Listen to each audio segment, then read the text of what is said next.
Hi, this is Brendan from Watto Training, and in this tutorial we look at pedals and gears for C-Class vehicles manual. The focus of this presentation will include accelerator, brake, handbrake, clutch, stalling, gears, gear changing technique, moving off and stopping. When you're teaching a student, one of the first questions to ask yourself is, what do I want my students to learn? If you look at the dot points on the right of the screen, you'll see some of the criteria from the Q-Safe driving assessment. If you then go over to the left side of the screen, you'll see question 2, how will I check for understanding? If you look down the bottom, some simple techniques are to ask your students questions to ascertain their knowledge, and then ask them to show you what they can do for their application and skill level. Once we identify any gaps in their technique, we can look at question 3, what teaching and learning activities will I use? This may include oral questioning, demonstration, explanation, diagram, video or sketch. And then once we've conducted some practice and training, we can again go back to question 4 and check for understanding to see if they've mastered those skills. Okay, continuing on, checking with your student. Some questions that people often want to know are how many logbook hours has the student done? Don't assume 80 hours means the learner is a high-level driver. Test all assumptions in a safe location. Let's look at an analogy. If you were a swimming coach teaching a child to swim, you'd start in the shallow end first, getting the child to get used to the water, building their confidence and skills, teaching them the correct techniques and safe practices, then guide them towards more independent swimming as their skills and confidence develop. You'd introduce different strokes such as breaststroke and butterfly, and at some point they'll find themselves at the deep end of the pool with the knowledge, skills and attitudes to manage themselves safely. These skills could be transferred to different settings such as a pool party or a day at the beach. You wouldn't take a child and simply throw them in the deep end and see how they went. That would be irresponsible and dangerous. It could also harm the child's confidence, and your professional standing could come into question. Keep this in mind as you teach a learner to drive. What is your strategy for beginners?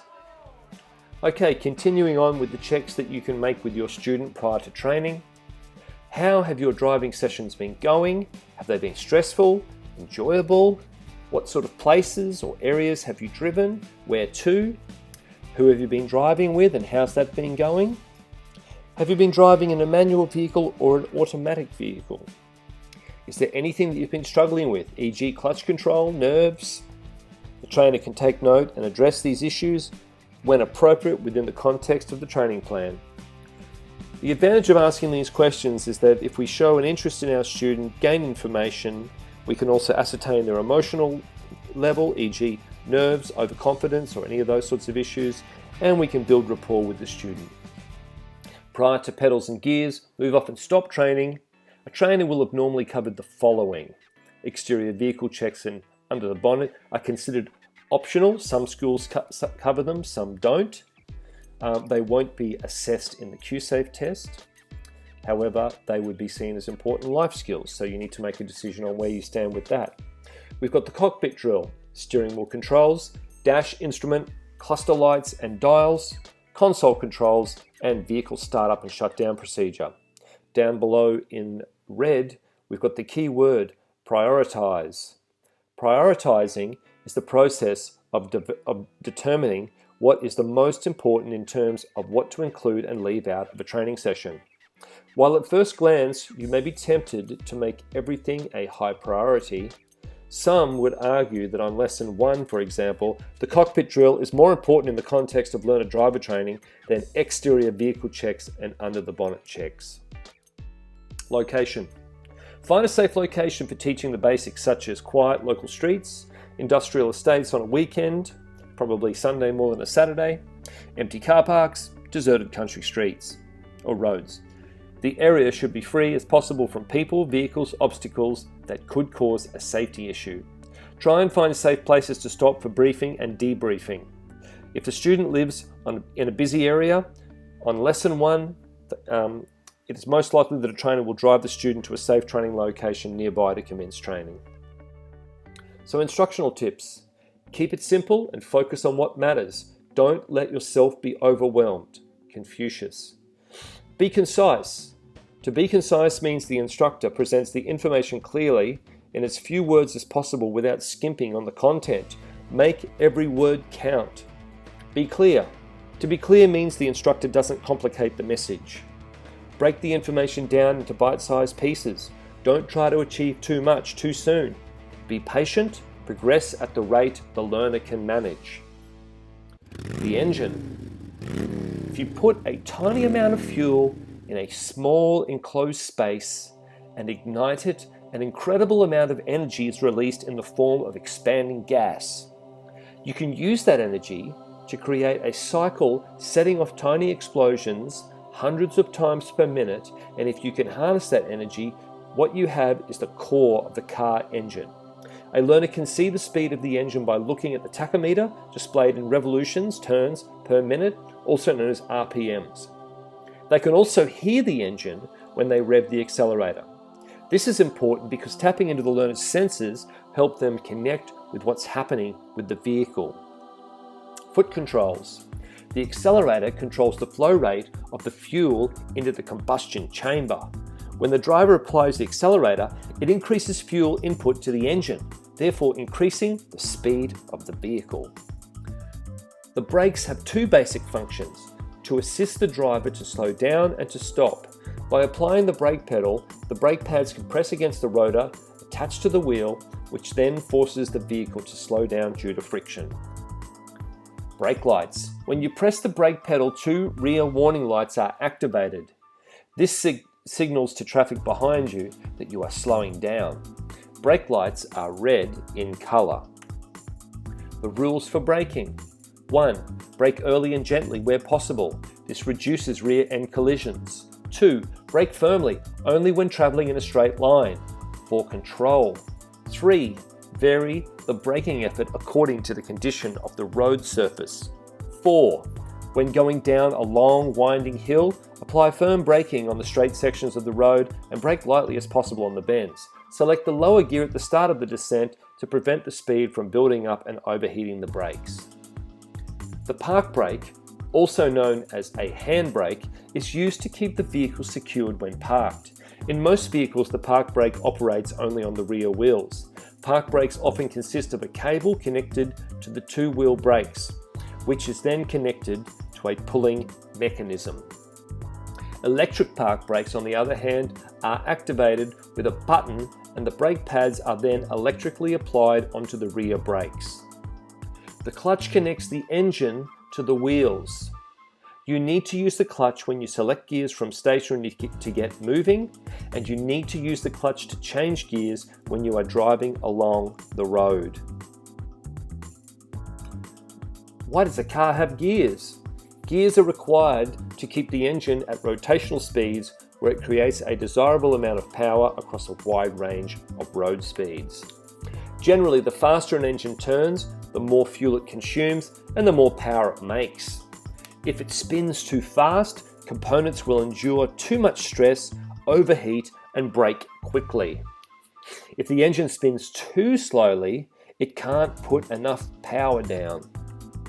RPMs. A Formula One car can rev up to 18,000 RPM, but the engine needs to be rebuilt after every race. A large truck only revs at about 2,000 to 3,000 RPM.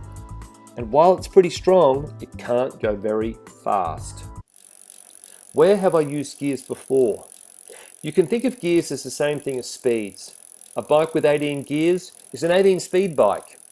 Bikes generally have 1, 3, 18, 21, 24 or 27 speeds. Lower numbers are the low gears and higher numbers are the high gears. First gear is a low gear. Shifting means going from one gear to another. You shift gears by sliding the shifter on the handlebars. On most bikes, this shifts the chain onto a different size ring. On 3-speed bikes, the gears are inside the hub of the wheel so you don't see them. Gears are used for transmitting power from one part of a machine to another. In a bicycle, for example, it's geared with the help of a chain that take power from the pedals to the back wheel. Similarly, in a car, gears transmit power from the crankshaft, the rotating axle that takes power from the engine, to the drive shaft running under the car that ultimately powers the wheels. A gear stick is a metal lever attached to the shift assembly in a manual car and is used to change gears. A gear stick is used to change gear whilst depressing the clutch pedal with the left foot to disengage the engine from the drivetrain and wheels. The gear knob forms the handle for the gear stick. The gear knob has a diagram of the shift pattern of the gear selection system. That is, the positions to which the gear stick should be moved when selecting a gear. Excuse me. The shift pattern refers to the layout of the gears.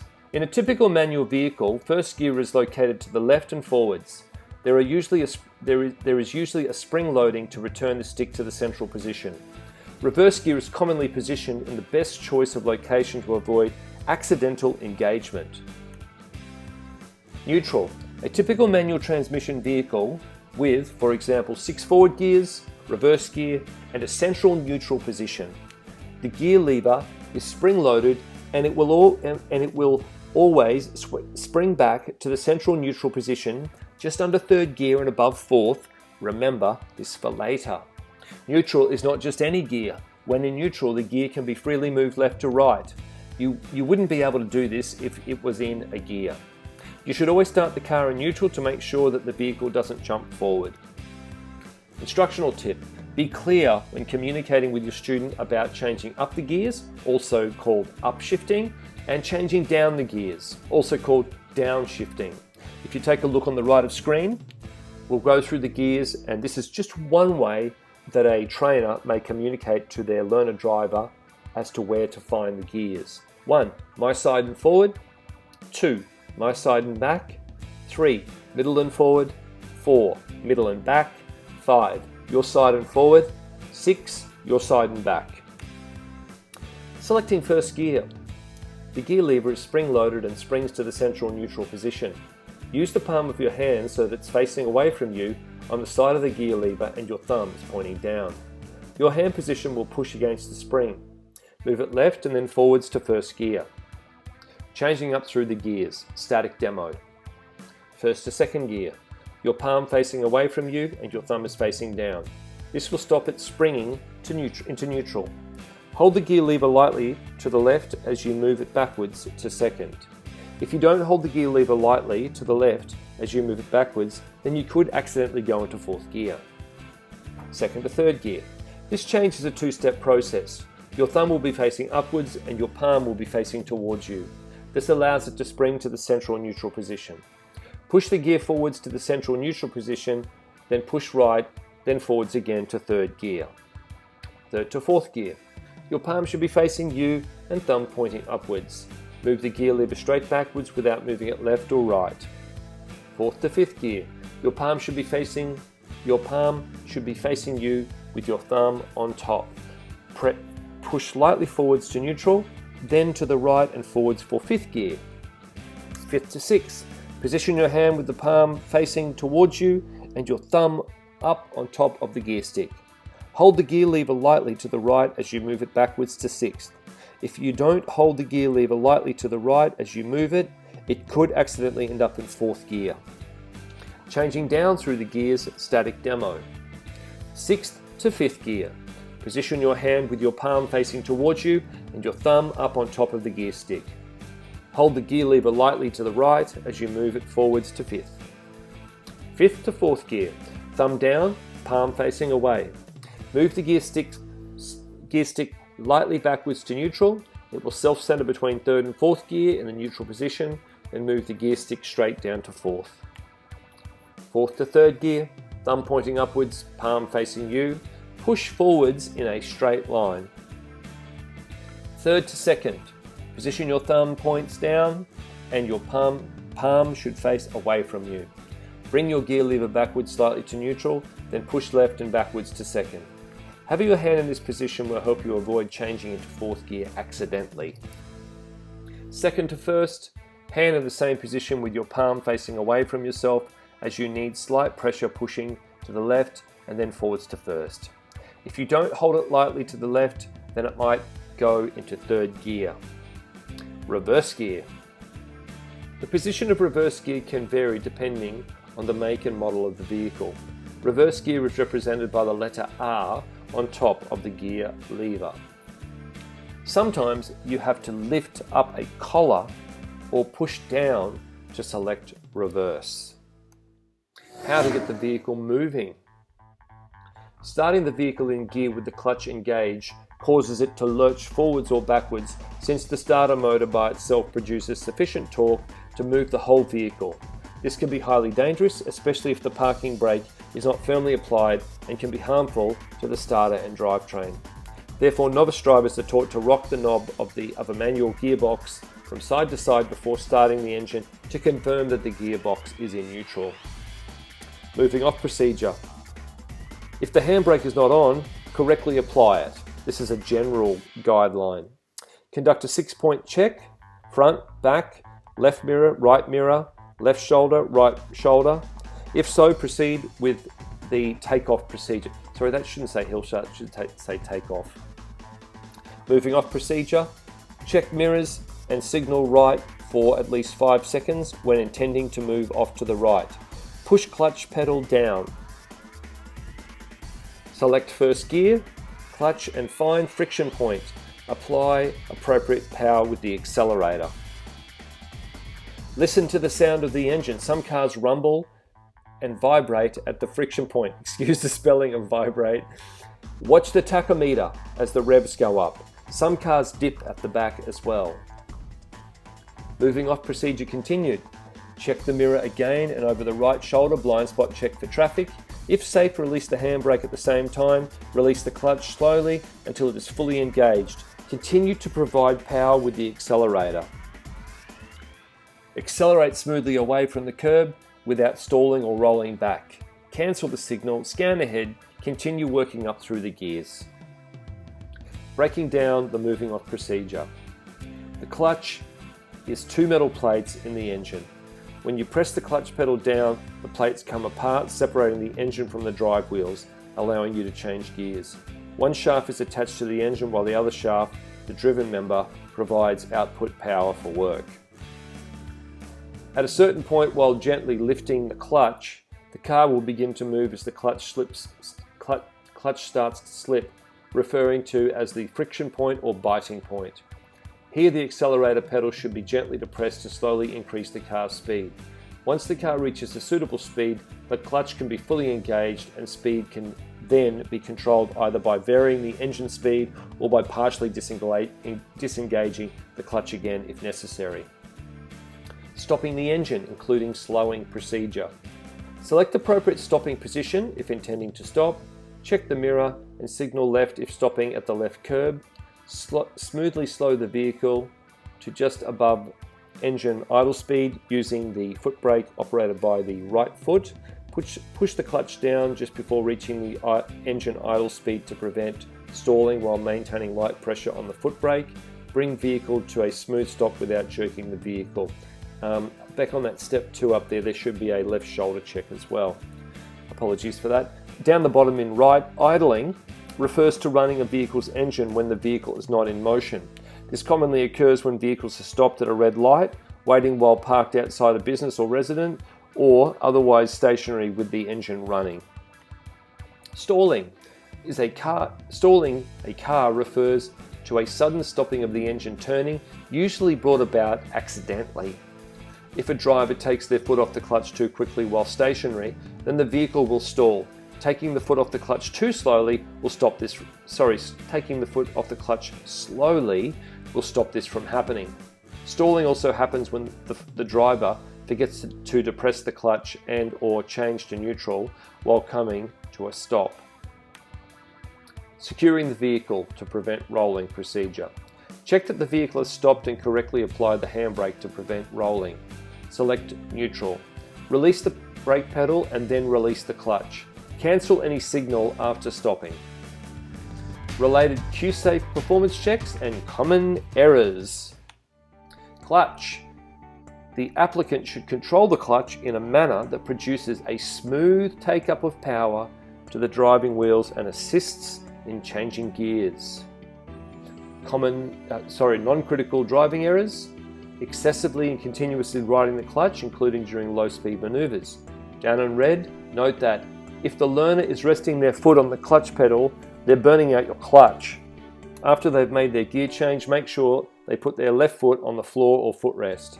Also, using the clutch to keep the car from rolling back instead of the handbrake burns the clutch gradually. More non-critical errors on the clutch: excessively and continuously rides the clutch. Okay, that's repeated, sorry. Rest the foot on the clutch, second dot point, when not being operated for more than 15 seconds. Releases the clutch too quickly.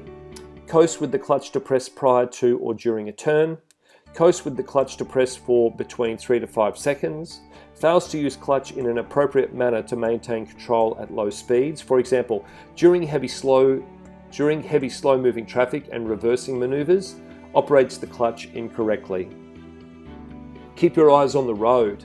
Learners often look down at the gear stick when changing gears, which means their eyes aren't on the road environment.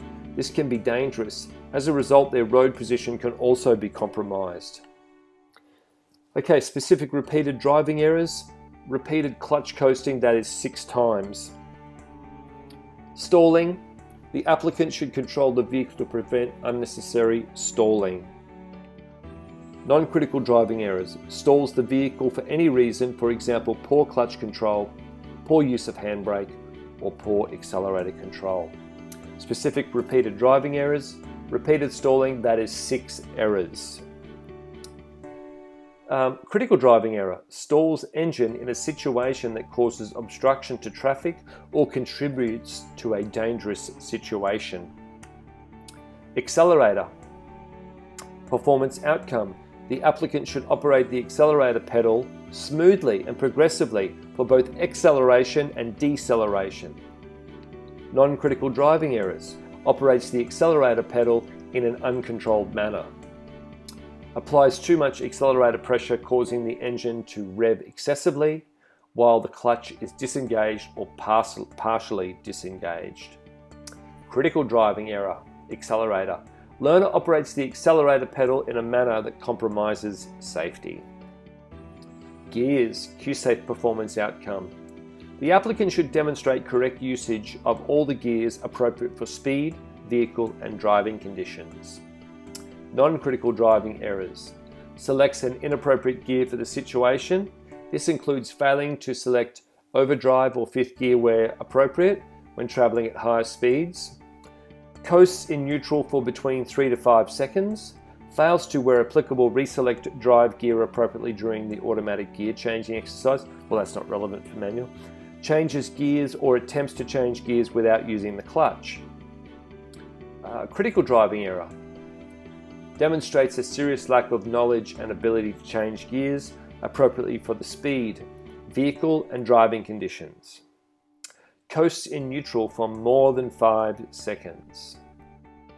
Braking, Q-safe performance outcome. The applicant should use the brakes in a manner that is appropriate for the situation. In general, they should slow the vehicle smoothly and progressively. The handbrake or park brake should be used only when the vehicle is stationary. Non-critical driving errors: causes the vehicle to pitch forward because of excessive or erratic brake operation. Fails to secure the vehicle with either the handbrake or foot brake when stationary, for example, waiting at the traffic lights. Rolls on a grade where safety is not compromised. Applies foot brake heavily during a turn. Leaves the handbrake on or operates the handbrake whilst the vehicle is in motion without affecting the performance of the vehicle. Uses left foot for braking. Thanks for watching. This has been Brendan Watson from Watto Training. If you want more tips and strategies for driver trainer, please go to the Watto Training YouTube channel.